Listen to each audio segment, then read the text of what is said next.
けど久しぶりにバイブス上げてこう우리 선택이 있을까? Hello, everybody, and welcome to a special bonus episode of Castaway Anime. I'm Neon Manta. And I'm Crunchy Bagels. And you thought we'd forget, but we ain't forget. We're covering Solo Leveling. We put it off because of Eva Month, because it honestly seemed like the more interesting show at the time, and we wanted to go see End of Evangelion in theaters when we had the chance, but you know what? We felt a little bad that we kicked the most popular new show of last season to the curb. So we decided we'll just do it all in one episode, squeeze it right in before we cover the spring episodes, the spring seasonal cast. So we're giving it a fair shake this time. Yeah. I mean, I was hyping it up in the seasonal podcast. Not really, but I was like marginally more positive on it than everyone else. And so I'm glad to finally, because we like you said, we thought we were going to just completely disregard it, not even mention it at all, not buy into the almost non-existent hype for the show, except for like the one fight scene. But we're back. We're here to kickstart the hype.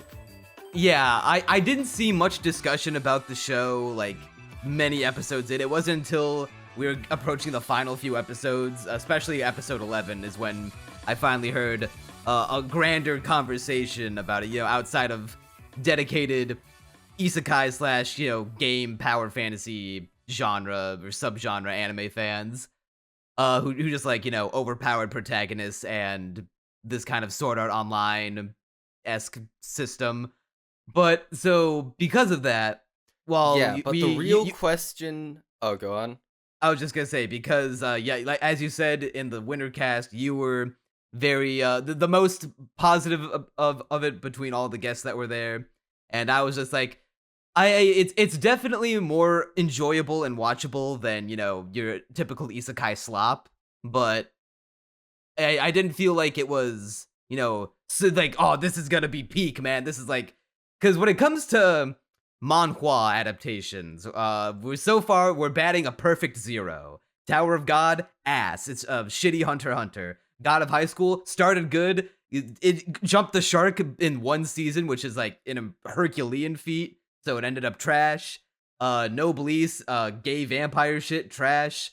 I'm pretty sure there's that one doctor who dies in a plane crash and gets reincarnated as a old 19th century doctor show, was a manhwa. That was trash.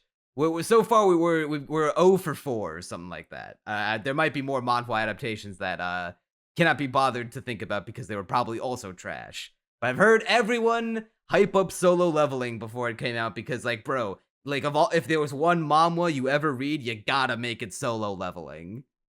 Yeah, I mean, as I said, I was convinced into reading a few chapters of Solo Leveling when it was still a manhwa and not, didn't have the anime adaptation at all. This was back when I was like 16.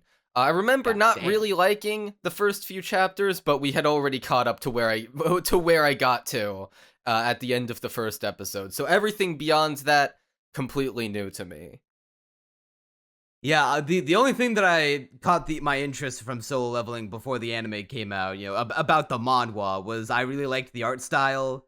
I think what I like most about manhwa is that their art style is radically different from mangaka and manga art styles. Mainly the fact that they all seem to be colored, and they all have like the best way I can describe it is that whereas manga's artists are typically, especially if we're comparing this like your standard shonen manga, they tend to be very focused and drawn on model with its characters and its settings, whereas when it comes to manhwa, it looks like they place a little more effort into both their settings and their like they pour more efforts into the settings, but and they use color to bring out the detail, but it seems like their character art is a lot more like loose and freeform.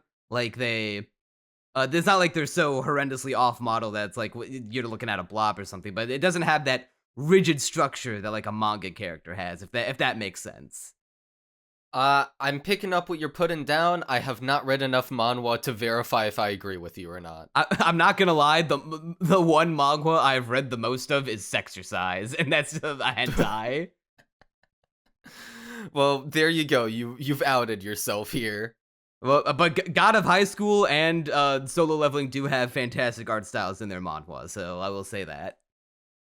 But the real question is it better than Eva? Should we have just watched Solo Leveling instead? Should we have made a separate podcast for each episode of Solo Leveling Solo Leveling every week? I think it would have been more, I suppose, if we're going to like a purely technical standpoint, every episode would probably be better than like the counter episode of Vending Machine Isekai. But given as a whole, I feel like the entertainment value of watching a show like Vending Machine Isekai versus this show, which while more straightforward and, more plot centric, is still kind of standard at the end of the day.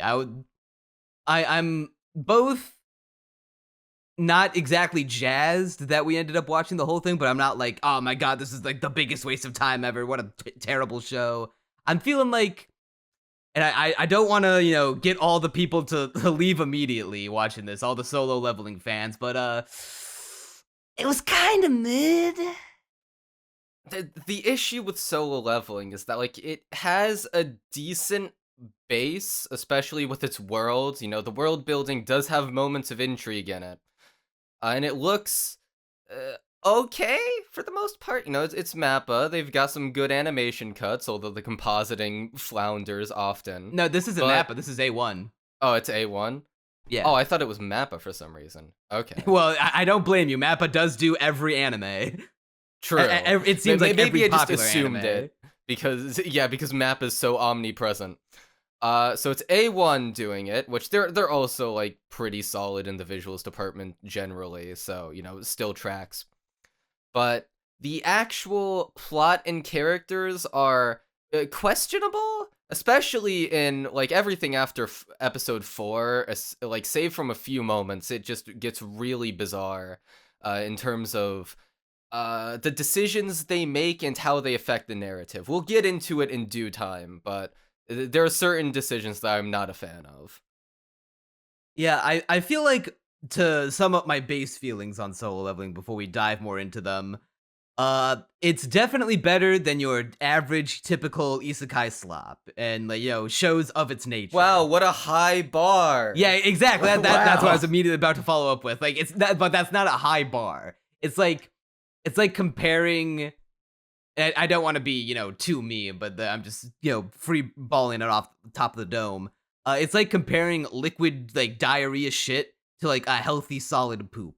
It's like, it passes, it doesn't hurt, you're just going about your business, but you're not gonna think about it afterwards. Whereas, you watch a piece of shit like, I don't know, Realist Hero Rebuilt the Kingdom, that shit's gonna stick with you. Like, you'll remember that pain forever. At the very least, for a long time. So we've gone from food analogies to digesting the food and coming out with a poop analogy. And I don't mean to say that like the Solo Leveling is shit. I'm just saying that it's not a memorable experience. So what you're saying is that it's shit.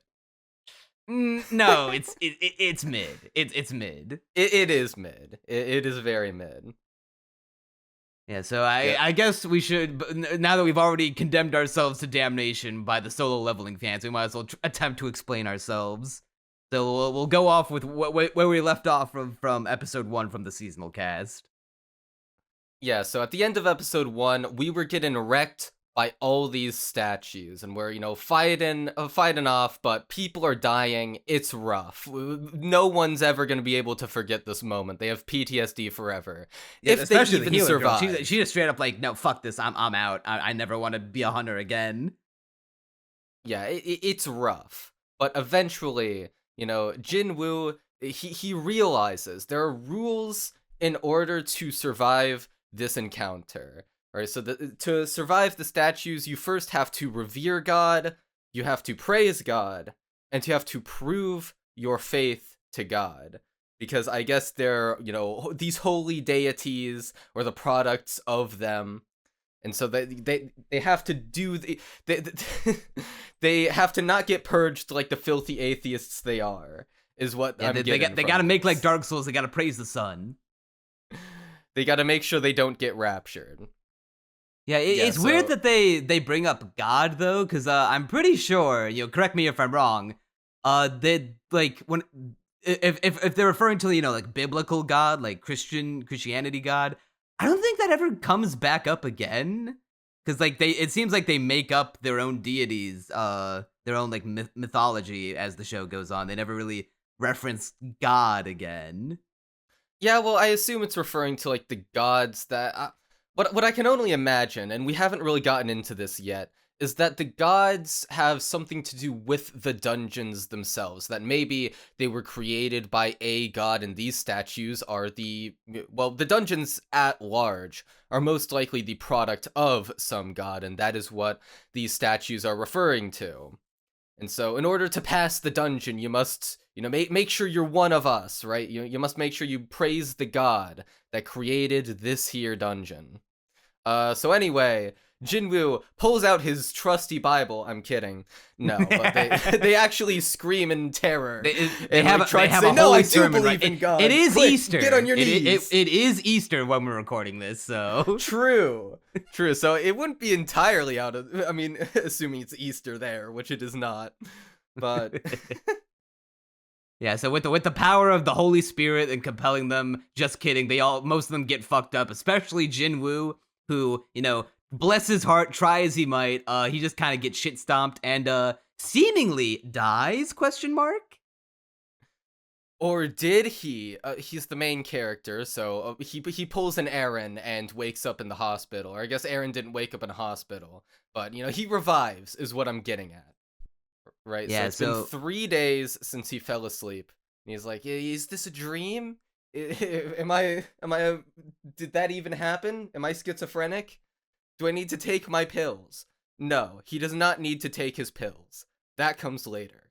So, after that, he's not having fun. He's traumatized. Everyone who survived the encounter is traumatized. And he actually, okay, so he gets tested for this thing called a second awakening.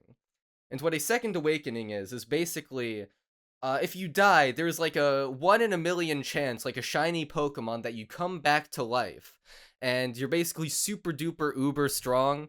And like you basically get another shot at the roulette wheel. And so you could go from an E rank to an S rank. Wow.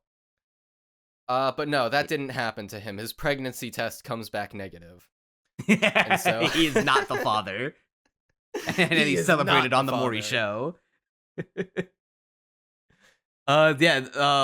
Episode 3 is where we kind of start creeping towards the is this gonna be like every other power fantasy show now? Because where we think that he didn't get the 1 in a million super ability, it turns out he got something even better. He got the 1 in a billion super duper pooper scooper ability, where he gets these in-game notifications. So even though the dungeons aren't really a video game, they're notified like a video game, which I hate the aesthetic. Okay, this is a random side tangent. I hate this is in so many isekai now. These like little super cyberpunk cipher-esque messages that appear almost digital, like digital. It's not even cyberpunk. In the air. It's just in-game stat screens and holograms that characters pull up. But it's ugly. It's so, yeah. It clashes so hard with the aesthetic. Yeah, it's. It hey, rarely. Do you like this like sort of medieval? Well, this isn't medieval fantasy, but sort of fantasy-esque setting where everything feels at home. Oh yeah. Anyway, here's like an in-game stat screen. Yeah, it does kind of destroy the immersion, and I'm trying to think if there's a show that does it in a tolerable way. I think using it at all is frankly intolerable. I mean, maybe there's a show that does it that I just haven't seen yet, I mean, But if there is, to let throw me it a know. bone, I suppose I don't hate its use in Sword Art Online, where when a character gets cut in Sword Art Online, you see like the grid of their model getting like cut, like sliced open and like Well, at carved least in out. Sword Art Online, it made sense because it was literally a video game. Here, it's just Yeah, yeah. there. If we're comparing it to like Isekai, where you were given like a stat screen ability, then yeah, I can't think of one that's done it well. Yeah, so it's rough, but he gets all You these know what quests. they should do? They should just like have they should just pull a Breath of the Wild, have like a device that they could just pull out and look at their shit, or if you want to get like more in tune with the aesthetic, have them carry around like some kind of magic scroll that every time you open it, it like shows new information, but it's not like a screen. It's just like ink on paper that just like magically changes to whatever is the most current data at the time. Yeah, well, in this show, like a piece of paper wouldn't. It could work if the paper was like indestructible or something. But, like any aesthetic that doesn't clash so hard with what's been established would be fine by me. But Yeah, anyway, having screens pop up when this is not a video game is very lame. yeah. So what it basically amounts to is that he has to do a quest every single day. And doing that quest will get him stronger, he'll get experience, he'll start leveling up, all that sort of stuff. And basically, he can grow in power infinitely. That is the premise. He has surpassed the biological limitations of being an E rank hunter. He is now just the uber, super duper pooper scooper strongest. Or at least Well, has the he's potential not the to be. strongest immediately. But he's definitely going to work his way up to become the strongest. Yeah, he's gonna, like, I don't know, kill slimes for 300 years, like in that one shitty isekai, and then he'll come back and he'll kill God. You're gonna have to be more specific than that, because slime killing is now becoming its own subgenre. Oh just yeah, grinding- you literally reminded me that is a subgenre now. I'm killing myself. Holy... No, bro, there should be a YouTube video. Someone should make a video on like categorizing all of the different like genres and subgenres of isekai. That like it deserves to be studied. Ranking every slime isekai. That would be like top tier. The That would be my 13th and 14th reason why. Else. That would in fact be that would be my 20th reason why after every other isekai subgenre. Yeah, so the thing about Jin-woo's power though, the one thing to, anchor him so he's not, the most OP guy in the world is that he has to do his dailies. He's got to put in the daily grind on Fortnite to get those skins. And if he doesn't do his daily quests, then he gets hit with a penalty. The first time he does it, like when he sees the quest, he's like, what is this gay shit? I'm not gonna do that. This is probably a bug or something. He nearly dies because he's like, all right, well, because you didn't do your dailies, now you gotta do this super hard, dangerous mission, and you almost died because of it. So now he's like, okay, I barely escaped that with my life. I think I now just have to dedicate my life to doing these quests, or I will be put in a situation where I would probably just bite it. Yeah. So he pays the troll toll every day, and he goes into the dungeon, right? And he kills a wolf, kills some more wolves, and he's just grinding, right? But He's eventually, solo leveling. he is in fact he's doing the solo leveling. He's doing the thing. But then this is actually a really cool concept, a dungeon break, right? So a dungeon break is when a dungeon is not cleared properly, and all the monsters, they come rushing out. They're all over the world, and so there's some golems running amok. And so he's conscripted in order to take on the golem menace along with a bunch of other people. And he's like, oh, but I'm like weak shit. I suck at this. They're like, no can do, bro. You gotta do this, man. We need you. And so he's trying to fight the golems, not really doing too hot. But then eventually, because he's like scared, right? He's getting over the psychological element. because he just has it in his head. Oh, I'm like an E rank adventurer. I've got to take this, take it slow. But eventually, he throws his broken sword into the boss golem, right? He throws it at him, and he like does massive damage, straight up kills it instantly. Well, he doesn't straight up kill it instantly. He weakens it so much that the hunters are then able to finish it, and then he's like, "Damn, the hunters must have. They didn't really need me here that much. The hunters must have weakened it so much that it must have dealt like a fatal blow to it after they weakened it, and then they finished it off." Yeah, like even though he is the goat, he is like, "No, I'm not the goat though." And then everyone has to scream at him, "No, you are the goat." "But I'm not the goat. Quit saying I'm the goat." "Okay, fine, I am the goat." It has to be this long process.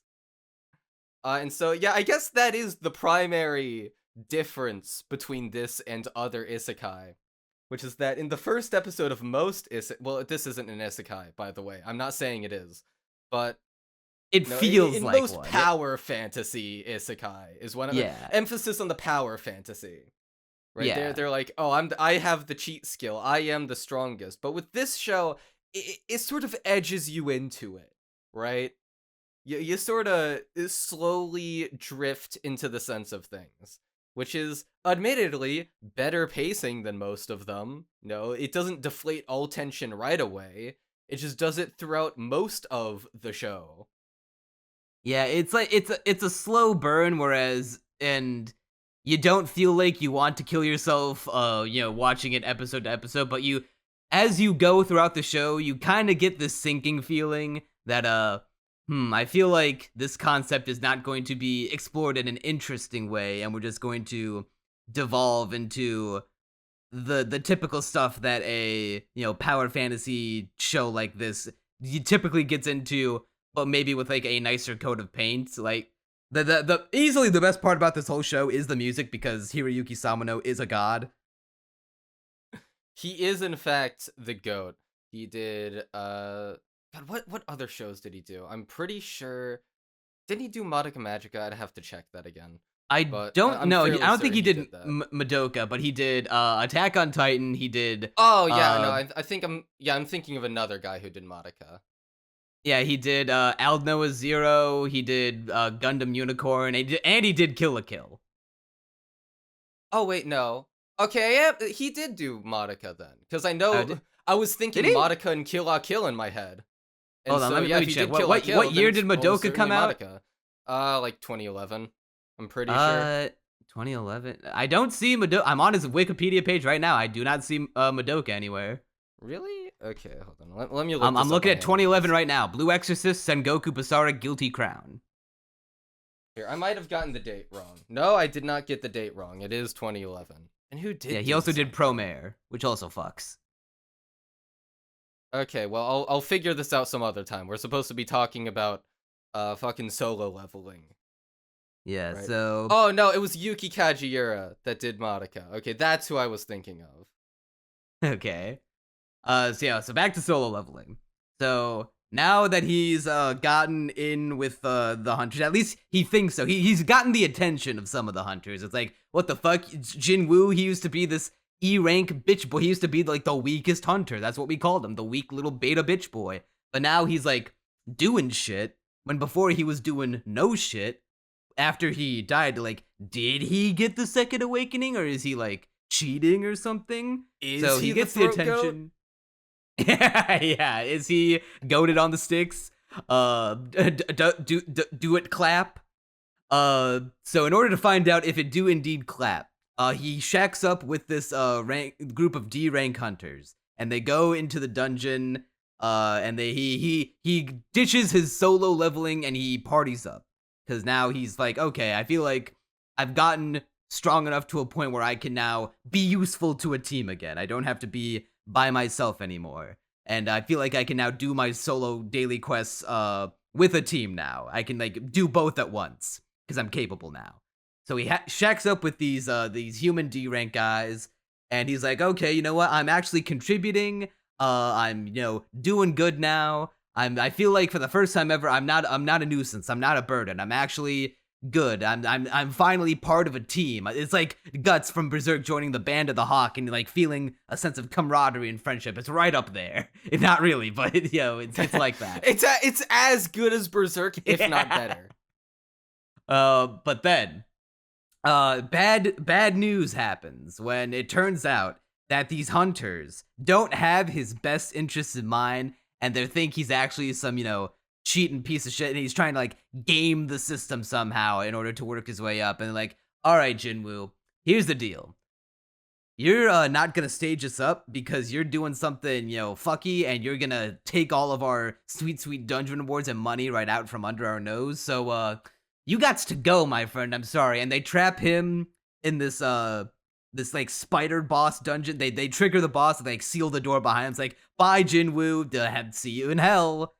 But then he fights the spider and he kills the spider all by himself. And like, what the fuck? You shouldn't have been able to kill that spider, boss. You were just by yourself. They should have taken the whole team of us to be able to kill it. Like, what are you? Yeah, so this is where we sort of get to the power scaling of this show and how quickly he gets to the point where he's like defeating enemies that, granted, they're D-rank adventurers, but it's like the entire team would have been necessary to take that down. And that's after like almost barely any time of like grinding his skills with his, with what is essentially his Isekai cheat skill. So it has not been very long. And so, from this point forward, he is, for the foreseeable future, indestructible from most things. Where even if it looks like something will pose a challenge, and even if it, kind of does, we gotta wait until episode 11 until we see, like, any real big threat to him. Which is a bit rough. Yeah, it is kind of lame, but once those hunters, trap Jin-woo, but then he breaks out of the spider boss, and he's like, you are making me so mad. You try to kill me. Well, guess what? I just got a quest, motherfucker. It says to kill this entire party, and if I don't, I'm gonna die. So yeah, sucks to suck, but yeah, it is what it is. And then he kills all the hunters who trapped him, and he's it is brutal. Yeah, he goes ham on him, and then he drops the coldest line in the whole show, where he's like, he goes up against like the leader of the gang that trapped him, and he's like, "You're just an E-rank hunter. You can't be stronger than me. I have this defense skill that makes you, and like your attack skill, you can't possibly penetrate my defenses." But then he penetrates his defenses anyway, and he says, "Stand proud." What the fuck was his name? Jong something. I can't pronounce Korean very well. Jin-woo. Yeah. No, not the main character's name. The leader of the hunters who backstabbed Oh, the leader him. of the hunters? I think it's like Jeong something. Okay, yeah. Yeah, Jeong that Dong. sounds right. I would not be able to tell you. We'll just say, hopefully, I'm right. I can't really look into it right now. Jeong. And he says, "You stand proud, Jeong. You are strong, but you are not stronger than me. And do you want to know why? Because I've been solo leveling this whole time." They literally do the "I'm gonna morb." Yeah, it's is morbid in fact time. It is in fact leveling time, and he solo leveled all over the dude's face, and he cut his head off. Yeah, it's insane. So this is, and by the way, the first half of the next episode is about covering up that this happened. So he has to tell them like, "Oh yeah, the spider got to them. But I defeated the spider. Like they, took it down some health. I did most of the work though, because I'm like super strong now." He's like trying really hard to rise in the ranks now. He's decided that is his mission. Yeah, and I did not expect the show to get so quickly into covering up his murders. Yeah, and because he's now distrustful of people, and now like, oh, I guess society is going to turn on me because now I used to be at the bottom, but as soon as I try to rise my way through the ranks, they try to put me back down again. Well, you know what? I'm entering my Kirito arc. I'm done, being with people. It's all me now, baby. This time I truly am solo leveling, and he flies it solo for the rest of the show. Yeah, so I guess one of the main themes that this show is going for is that of power, in the sense that being the scrawny little E-rank adventurer being put upon by society so much. He sees what people do with power. He sees how people abuse it. And so in his mind, from this point forward, he decides, okay, I know that I'm a good person. Questionable, but it is what it is. Hey man, the quest said that I had to kill them or else I'd die. Like that'll hold up in court, right? Your Honor, it was a quest. Maybe. Your Honor, it was the voices in my head. They Your said Honor, I had to. Your Honor, the battle pass said so. You can see the screen right there. And then he just How else points am I gonna to get air. the Peter Griffin Fortnite skin, Your Honor? I need to. Bird is the word, Your Honor. Yeah, but he only trusts himself with power. He thinks, okay, well, I can't trust anyone else, but I can trust myself unless I go insane. And so at that point, he's like, all right, I'm going to be alone, and I'm going to ascend in the ranks and become the best boy of them all. And yeah, he is a bit of an edgelord. A bit of that edgelord main character energy. Yeah, he even gets the isekai power fantasy character design glow up where he looks like a little scrawny shaggy fuck at the beginning, then he turns but then he locks in and he becomes like his Chad self. It's literally all he does is get a haircut and he goes from twink to edgy boy who will fuck your shit up. Does he get a new coat? Because I think he had like a regular hoodie before, but now he just has like a he gets a new coat. Okay, yeah, so And that's how you know he's to become the ultimate badass. That's how you know he's gone full Kirito. Yeah, so then the second half of episode 6 is basically more of him solo leveling, more of him deciding, I'm gonna, this is my mission in life, I'm gonna become the strongest. But he does, at the end of episode 6, he gets stuck in the dungeon for a bit, even though he is strong. He's going to a more powerful dungeon than he is used to. And so the main sort of thrust of the plot is, I also need to, it's about multitasking, essentially. Hey, I need to get stronger, but also I have these quests, which also help me get stronger, so I guess it's all united towards the same goal. He's like, no, I need to get really strong. I can't just do the quests. I can't just leave it at that. So yeah, we get some stuff with that. He kind of gets in his own head, and he needs to, he thinks he's got to prove himself now, because, while he is distrustful of people, he also feels like because he's been put down his whole life, and he's been, this weak little bitch boy for all his life, he needs to be like, all right, well, now, I'ma show him, ooh, he shakes his fist at the clouds, and he goes, I'll show them all, and I'll be the very best like no one ever was. Yeah, it's to solo is my real quest, to level is my cause. It's this push and pull between, he wants people to trust him to, in order to gain social power and ascend the hierarchy and become, a better adventurer, and, rise the ranks. But he also does secretly want their approval, even though he tells himself all the time, no, I'm on my own now. I'm Morbin, just in the corner, doing my own thing. There is still a part of him that, because he was so beaten down, he wants, I guess, recognition from those same people, while also, carrying, on some level, I would imagine, the guilt of having killed people, even if he does not show it very often. We see it weigh on his mind a couple times, but unfortunately, while that would be a cool thing for the show to explore, it doesn't seem to really bother him, because I feel like the show has been very black and white about they were bastards. So it would have been cool for him to be conflicted about afterwards, but unfortunately the show does not seem to dive into that as much as we would like. Yeah, it's sort of just flashed. It's flashed on screen. It feels like to just convince you that he does actually feel kind of guilty. He's not a sociopath, guys. Let's not get carried away. But no, we still want you to buy his action figure. Yeah, it's those two things. And I guess it's this show not going all the way with his emotional struggles that really is, because there are some theoretically interesting aspects of his character, but it is mostly, most of what I extrapolated is not super present in many of the episodes, where it is on a moment-to-moment basis, mostly about being badass and just fucking people's shit up.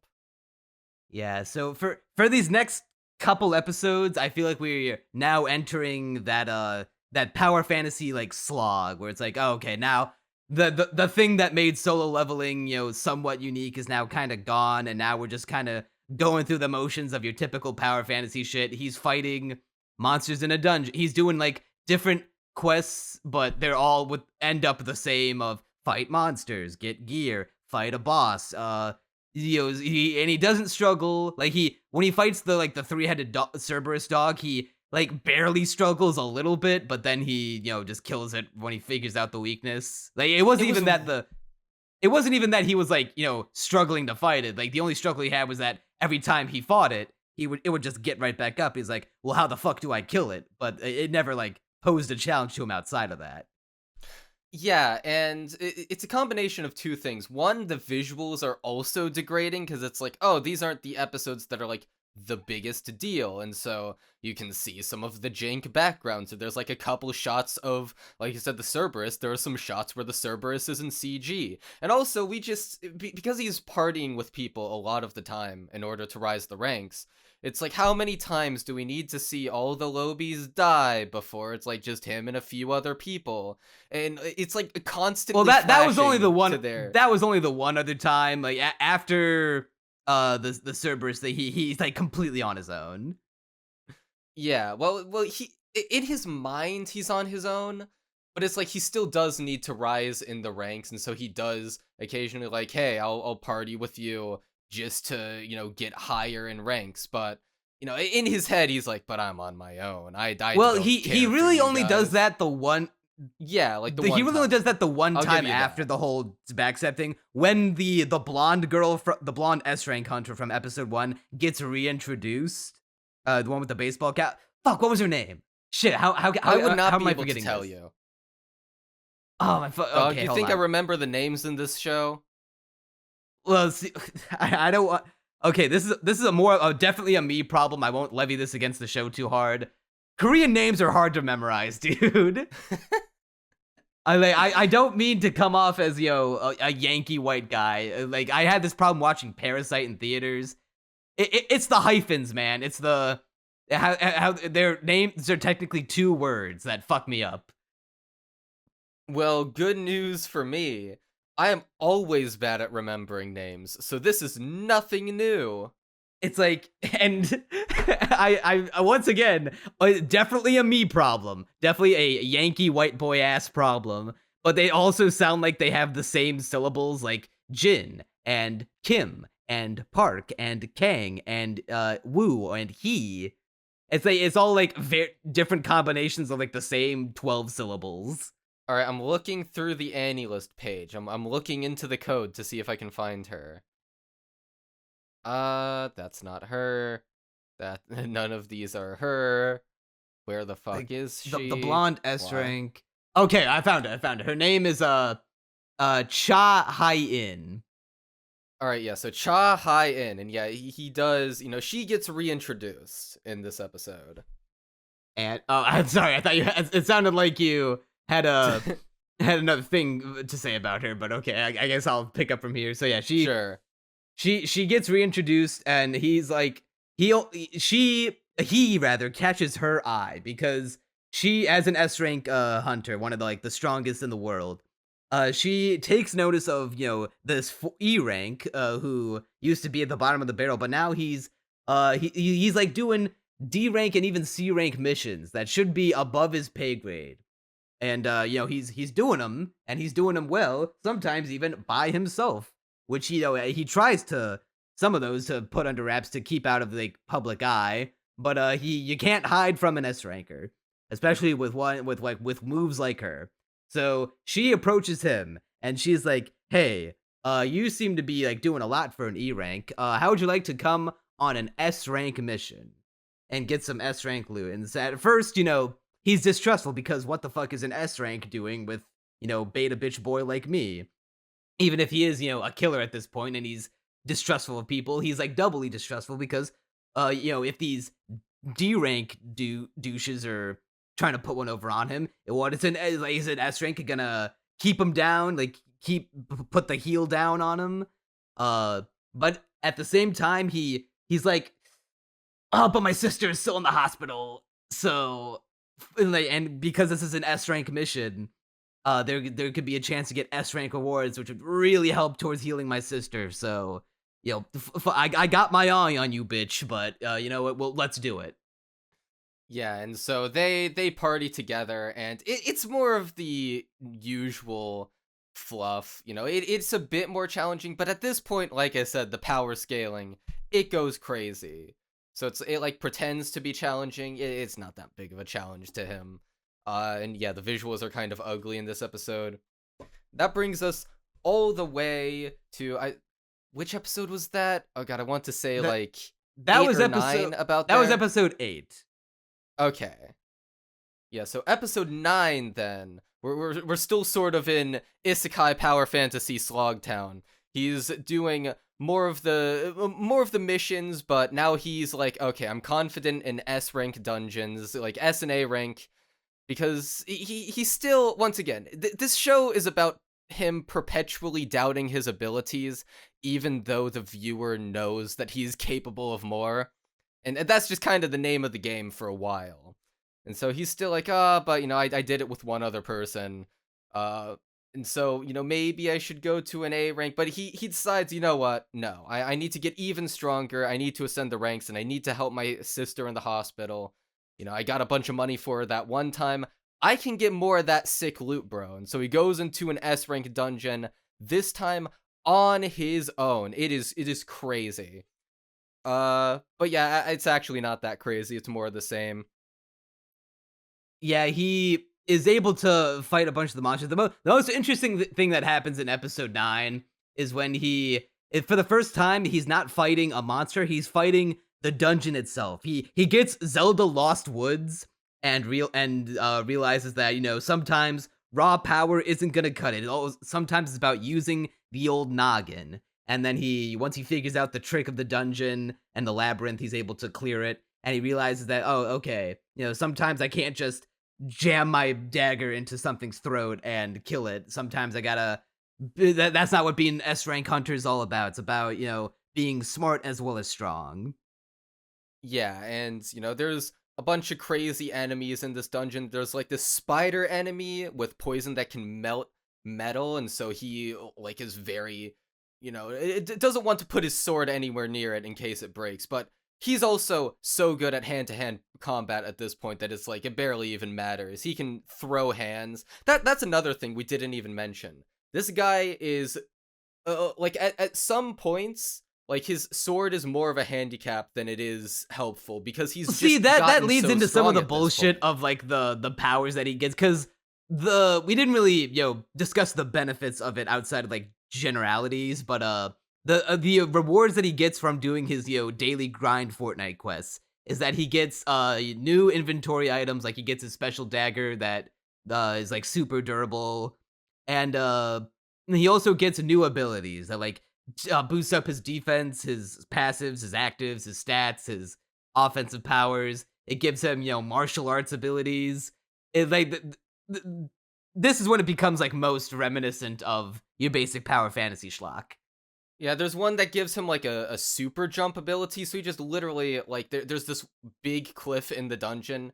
He just jumps up to the top pretty much, or he almost gets to the top. It's like, oh no, I just barely don't reach, and then he just grabs on anyway, and it pretends to be tense. It is not tense. It's not that big of a deal. Yeah, he even finds little exploits in the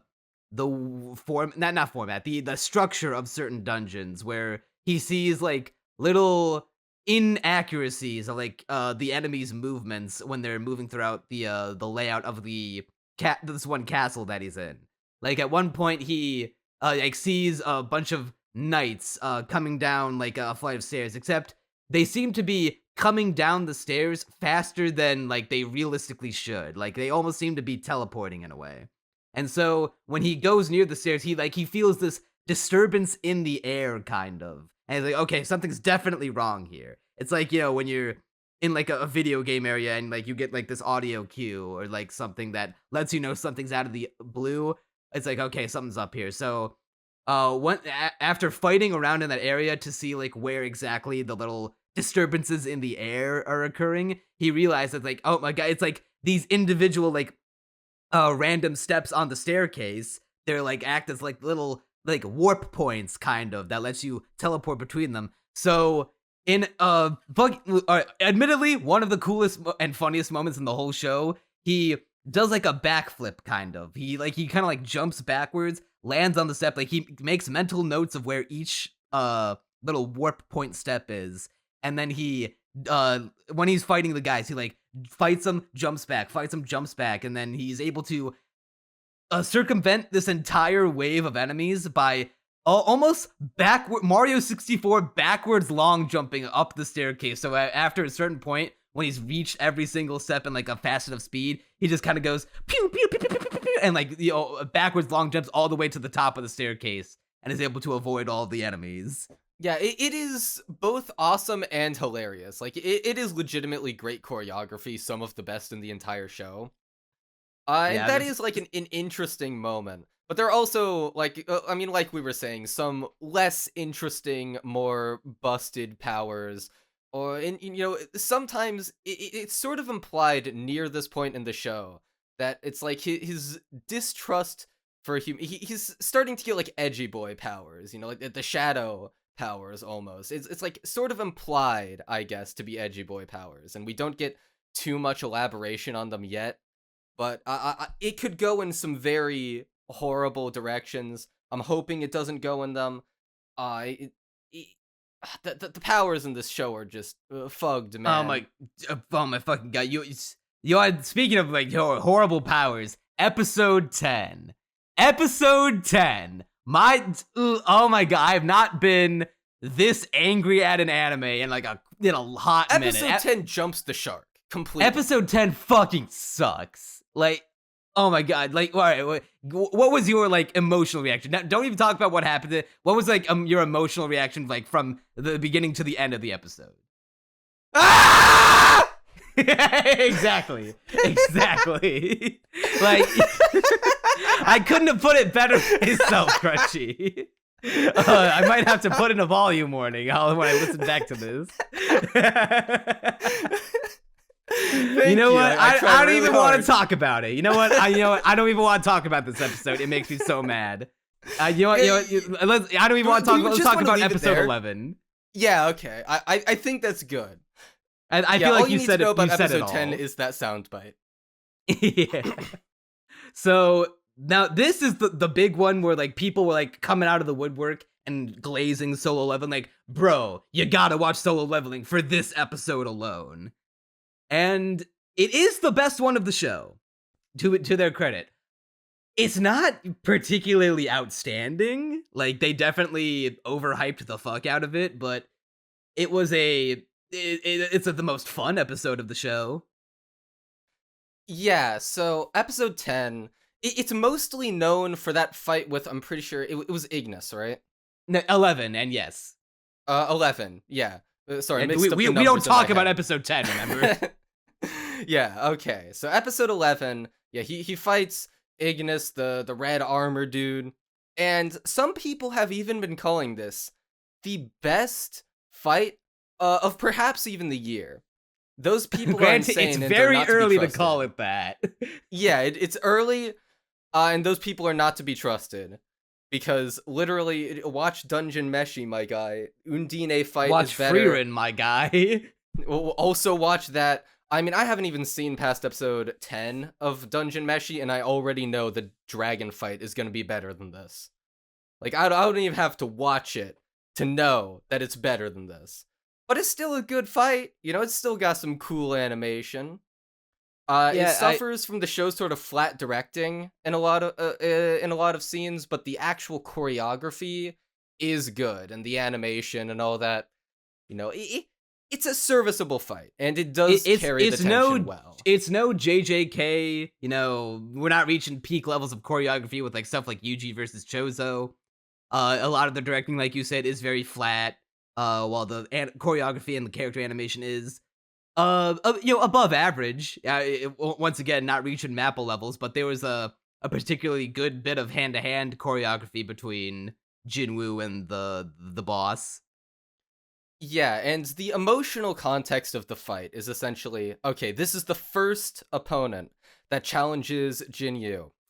And because throughout all of this, right, he starts off doubting his powers, but I mean, due to certain events that we don't speak of, like at this point, he is confident in himself. He is, he is now starting to acknowledge himself as the throat goat, and this, like the drama here is, you are not the throat goat. You are not the throat goat. This guy, you think you the shit, you ain't even the fart. Perfect. And so And he gets put up against the solo leveling equivalent of like fucking Dark Lord Artorias or whatever his name is from Dark Souls, or like, Gwendolyn, and he just fucks his shit up. Yeah, and he's getting pummeled. He gets smashed into a wall and aura'd. Like it's rough, man. He's not having a good time. And there's lots of cool camera movements.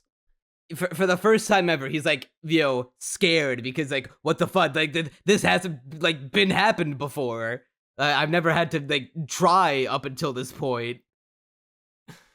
Yeah, like ever since he got his new powers, he's been just slowly rising the ranks, and now he realizes, hey, S-rank dungeons, sometimes they still have surprises. Sometimes they aren't just easy to mop through. And so, yeah, like he fights this guy. He does win in the end, in this legitimately cool scene of him just stabbing it continuously, like stab, just die already. Like I can't die right now. Like I've still got to get money for my sister in the hospital. I've still got to rise the ranks and become powerful because I am the only person who can be trusted with this. And he does end up defeating him at the very end. Yeah, but in doing so, he gets a bunch of loot, but then he gets this one last ability from defeating the Igris boss, and it's called the Matrix. And so when he gets this ability, he's like, "What the fuck is this? I don't think this ability has ever been chronicled before in like the history of the dungeon."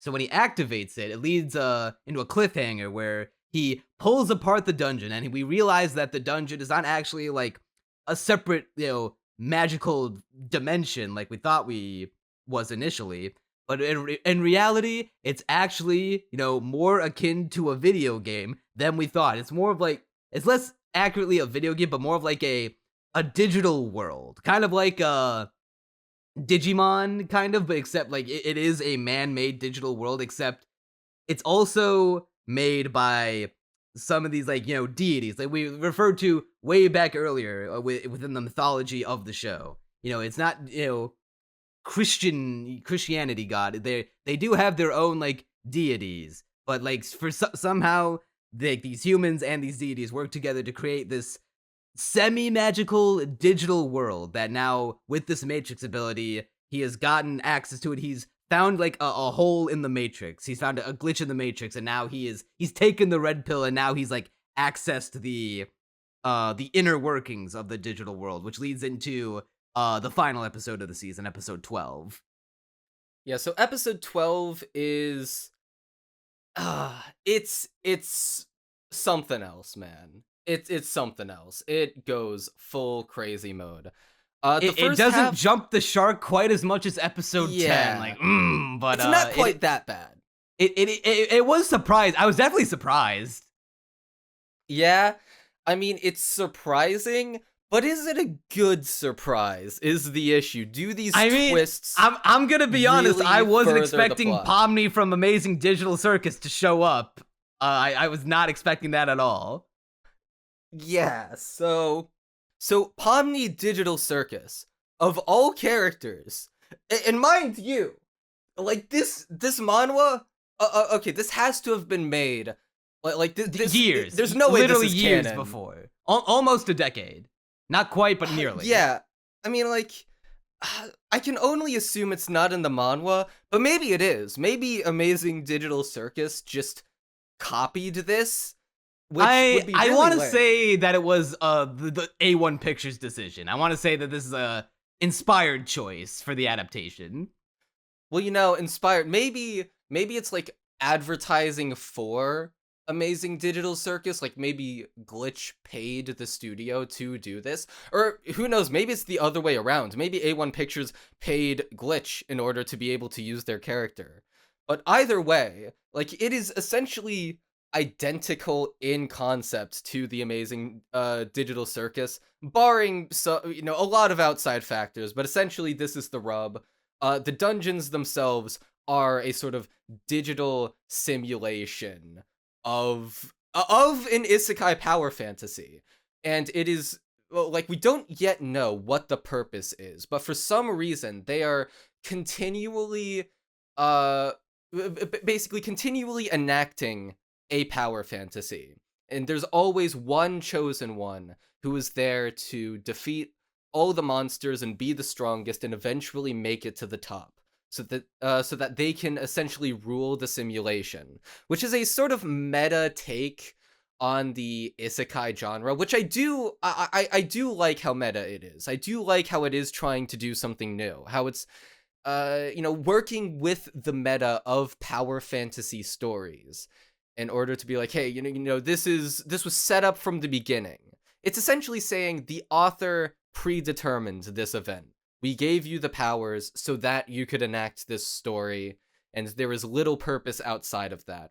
And he's forced to essentially confront the worthlessness of his own life, which is a really, deep emotional moment, in my opinion. Like, that got me. That's, like, the most poignant moment in the entire show. Yeah, it's when he was faced with popular beloved internet icon Pomni Digital Circus, and then like when she's accompanying him throughout this whole thing, but he's like, you're not real, you're a fictional character on an animated web series. But then he realizes as he's going throughout these Matrix worlds, and he's hopping from like different world to different world, and he finds all these other different characters that he recognizes. Where he sees Garden of Banban, he sees Baldi's Basics, he sees Freddy Fazbear, and he's like, yo, now I know you're fucking with me, because shit's hitting the fan when you're seeing Freddy Fazbear in real life. So he's hopping from world to world, and he's like slowly, little by little, he's like refuting the truth, where he's like, no, this is not real. I'm real. I know I am.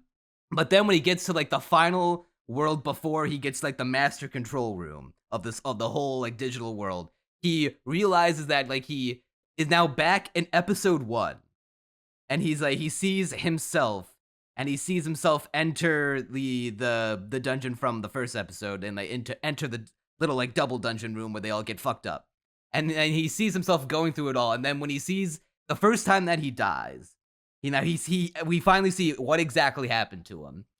When he is killed in the dungeon room, and he like in that little 3-day coma span, he was actually taken in by the the god / developers / moderators of the digital world, and they grabbed him like Master Hand Smash Brothers. Hand floated down, picked up his lifeless toy-like body, and then they flopped him onto a little desk, a little playset, moved some cups around, and then the hand went 3, 2, 1, snap, and he stood up back to life, did like a little video game intro thing, all while the real quote-unquote Jin-woo is looking on in horror, being like, no, this can't be, I know I'm real, I know I am.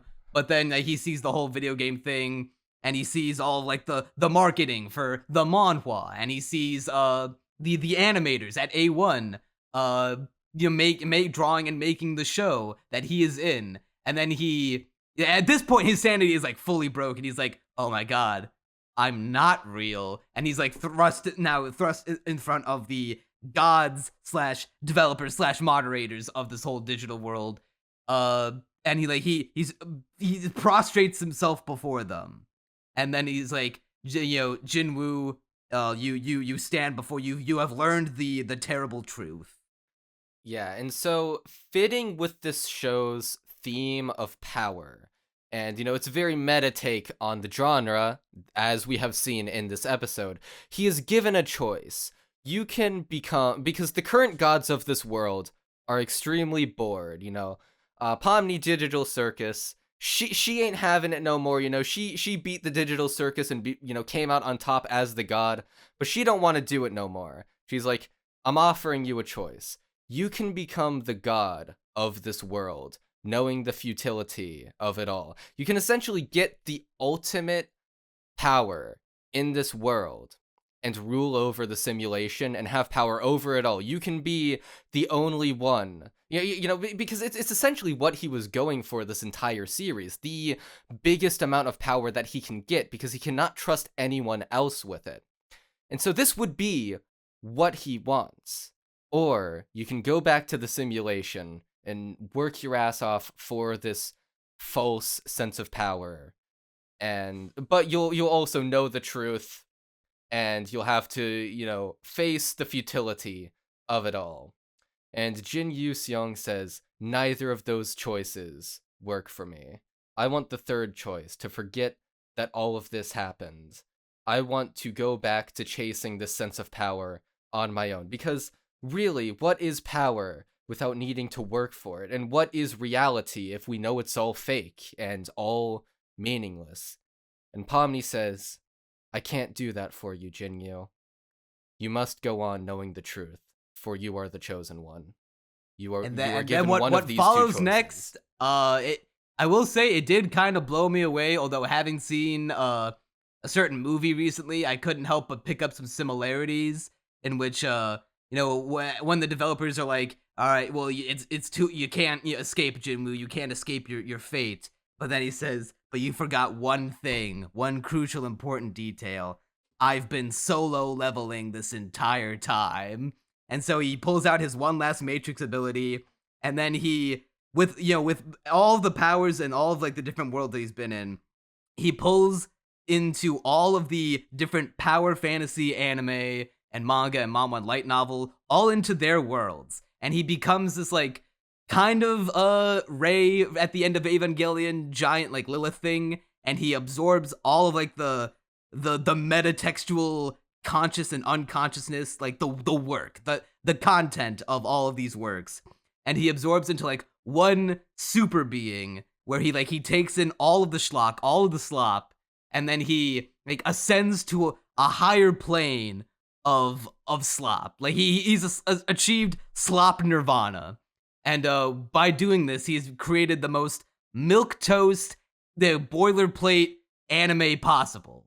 And in doing so, it's reached such a state of critical mass, acceptable averageness, unspecialness at all, that it's come full circle back around to being, a thing again. He's gone from the most nothing concept to the concept, and thus is returned everything back to where it was. It goes outside the bounds of the creators and then returns back to his world. Seemingly has forgotten almost of everything that happened except for one final thing, the final scene of the episode. Before he enters a new dungeon to kick off season 2, which is confirmed. He reaches into his pocket and he pulls out a little locket and he opens it up and he sees a picture of himself and Pomni Digital Circus sharing one tender moment before his ascension to godhood. And then he says, I don't remember who this is, but I have the feeling she was amazing.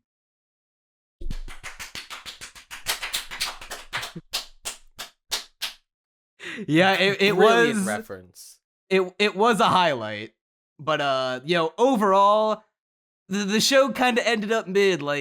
I don't know what to tell you.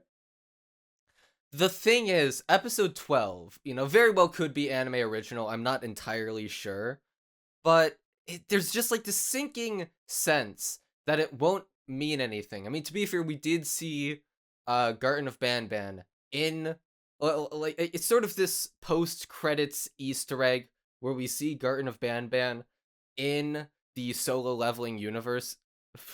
And so we do know that it'll have some relevance later on. But some of the things did escape from their own self-contained worlds into the world of solo leveling. And Garden of Bantan was the thing that we see at the end where he slowly turns his head and we see like the distinct silhouette in the face. Yeah, and I mean, I have seen some lines from the manhwa that actually they suggest that this was actually in the manhwa. I'm not entirely sure, but there are some lines from some lines where Jin Yu-sung is like, "Hey, Garden of Ban, you think you're stronger than me? I'm the strongest of them all." And it hacks him to pieces. It's actually a really gruesome scene from the manhwa. Sorry for spoiling that, but he literally hacks him to pieces. I actually, now that you bring it up, I have seen pieces. that panel that you're talking about, and I remember the iconic line where he's like, "Looks like this garden just got pruned." It's insane, and it does get to a point where, oh my god, because he has like so many one-liners, but they're like mostly kind of bad from what I've seen. Like, "Hey, Poppy, guess your playtime is over." It's like that's not cool. That what were you thinking? Yeah, okay. I hold on. I think I literally just thought of something. I'm piecing it together. I might be film game theorying this up right now, but I think I'm starting to understand it. You know how we only get we see glimpses of Jin-woo's sister, but we never actually see her face throughout the whole show. We just see like a woman in a bed. I have a feeling that she is more important and prominent to the show than we already think she is, because we know that she's Jin-woo's whole driving factor. But think about this. Let me submit the evidence. All right, Exhibit A. When Jin-woo's in the dungeon and he's solo leveling the whole time, what's the one word of advice that keeps flashing through his head from his sister that keeps him going even when he's like thinks that he might not complete his daily quests and he might suffer a penalty? What's the one line that he says? It's like the one line that goes, "You're amazing, big brother. I know you can do it." And so that's Exhibit A. Exhibit B, when episode 12, when he gets into the Matrix and he jumps through world to world, when he goes to see in the first episode solo leveling world, when he goes to like find his sister, that is like one little thing like to maintain his sanity. He sees that his sister is not in the bed, and then it's the one little bit of confusion that snaps him out of his like mind-breaking stupor. And then Exhibit C, the final line where he pulls out the locket and sees Pomni Digital Circus inside of it. I think I figured it out. I think his sister is Pomni Digital Circus. His sister is literally god of this simulation. And so, yeah, I mean, I guess it does beg the question of, why is she here? Why is she within her own simulation? Why is her mind being split between these two entities? It does raise a lot of questions, but I do think you're onto some. I do think you're onto something. And I think I am too. And you know what? Well, however long season 2 takes to come out, maybe we'll get the answers to these questions sooner than anticipated, because it does seem like the anime is taking a decently large deviation from the manhwa, but I feel like with everything being said, we might be on the verge of something that could turn out to be special. It just feels like the steps that we've taken to get there were kinda mid. Yeah, it's like once they introduce Pomni, it's really good, because Amazing Digital Circus is really good.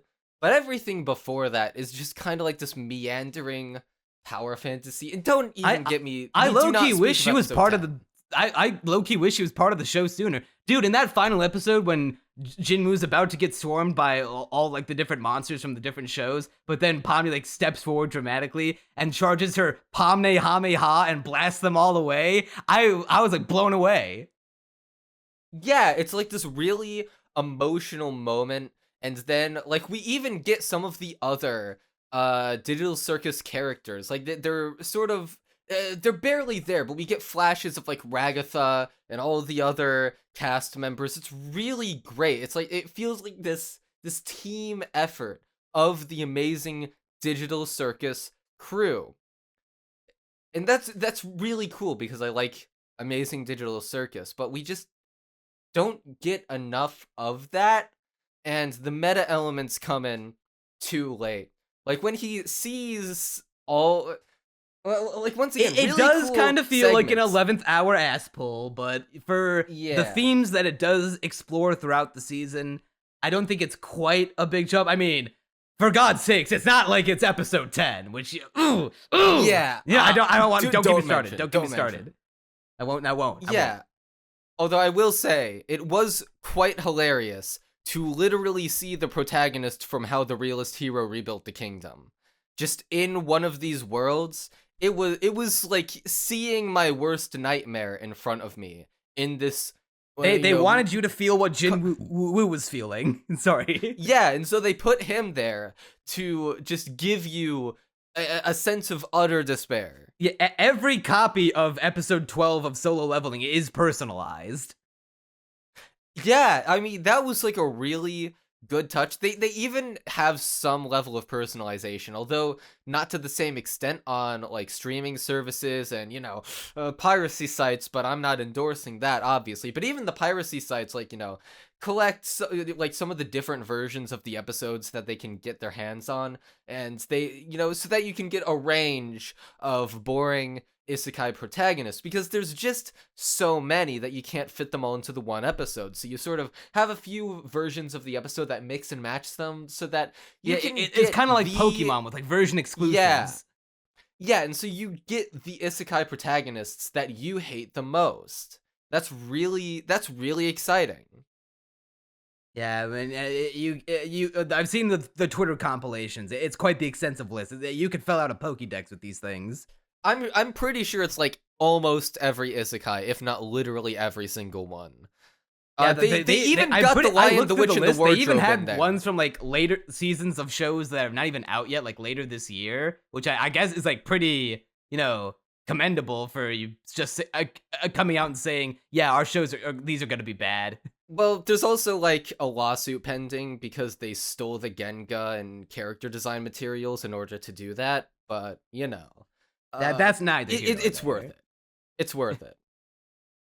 Yeah, so overall, I feel like it's definitely not as good as everyone said, made it out to be. I do ultimately not regret putting Ava before it, but I'm content that we ended up talking about it. I feel like it'll be worth bringing up. It'd be worth covering just like when we get to the end of the year and do a roundup of everything that's come out in anime in 2024. It'll be a thing that's saying Solo Leveling was in fact a show. Yeah, and I feel like that is the appropriate reaction that most people will have. It's, well, okay, maybe in the end they'll have that reaction. Right now they're still really into it for the most part. Except for the lack of the hype on internet's still Twitter. reeling from the whole episode 12 thing. This is fresh. This came out just yesterday. Yeah, it's got like over an 8 out of 10 on if that, it's probably skyrocketed since then. I don't know. Yeah, I mean, seeing the Digital Circus cast will do that to any show. But that is true. Yeah, but overall, I'm still surprised they were able to get the rights. Yeah, but I think people are focusing a little too much on that episode where, they sort of forget the first 11, and especially episode 10. I don't know how you can forget episode 10, because it's, frankly, every frame of it is seared into my mind, but people do keep on forgetting that it exists. To be fair, I feel like they're high on like the surprise factor of Pomni and all these other properties showing up at the very end. Yeah, that's what I'm saying, where they're missing the forest for the trees, I guess. They're focusing too much on this one thing. Yeah, like what one surprise Pomni cameo a good show does not make. Yeah, so overall, I mean, I think I'd give this like a 5 out of 10. It's fine. You know, there's nothing too, you know, well, it does some special things, clearly. But it's not the GOAT that everyone says it is. No, I'm bordering a 5. I'm going back and forth because on one hand, the Pomni cameo was a big pleasant surprise, but on the other hand, ooh, episode 10, but yeah, don't get me started, dude. That don't episode's get like a don't get me negative started. 5. Don't get me started. But I think with all of that being said, I'd say I'll be a little generous, 6 out of 10. If only because that one episode 11 fight scene was cool, and the whole Pomni thing was, even though it was a little out of nowhere, it was still a nice little surprise. Yeah, okay, that's a respectable score. I hope she comes back in season 2, where she ascends to her Super Pomni 2 form and unleashes her Super Pomni Hameha. Yeah, that would be exciting, and I'm hoping, maybe it's in the manhwa, but, obviously we aren't entirely sure. Might be anime original. We'll see. Yeah, and so with all that being said, I guess that'll bring us to the end of this episode of Castaway Anime. Solo Leveling fans, what did you think of the show? We really want to hear opinions on this one, because this is going to go up on April 1st, tomorrow at the time of recording this, so episode 12, internet's still reeling about the whole episode 12 Pomni thing, so we really want to hear your opinions on this. So sound off in the comments what you think about the whole thing. If you enjoyed the podcast, be sure to like, subscribe to Crunchy's channel down at the bottom. He's got a fun video coming up next week, or at least in 2 weeks. And yeah, I think that'll about do her for this special bonus episode of Castaway Anime. So I'm Neon Manta. And I'm Crunchy Bagels. And you'll see us next time.